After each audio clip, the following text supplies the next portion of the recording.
मित्रांनो, राज्यातील मुख्यमंत्री माझी लाडकी बहीण योजनेच्या अंतर्गत पात्र असलेल्या महिला लाभार्थ्यांसाठी अतिशय दिलासादायक असा अपडेट आहे मित्रांनो.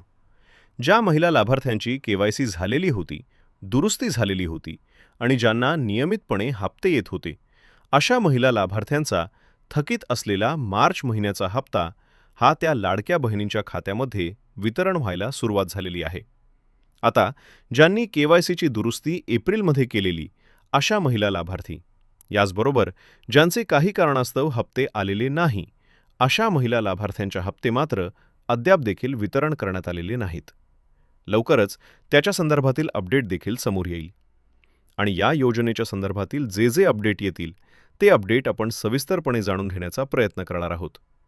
तूर्तास तरी पात्र असलेल्या आणि मार्च महिन्याचा थकीत हप्ता असलेल्या महिला लाभार्थ्यांच्या खात्यामध्ये हप्ता वितरित करायला सुरुवात झालेली आहे. धन्यवाद.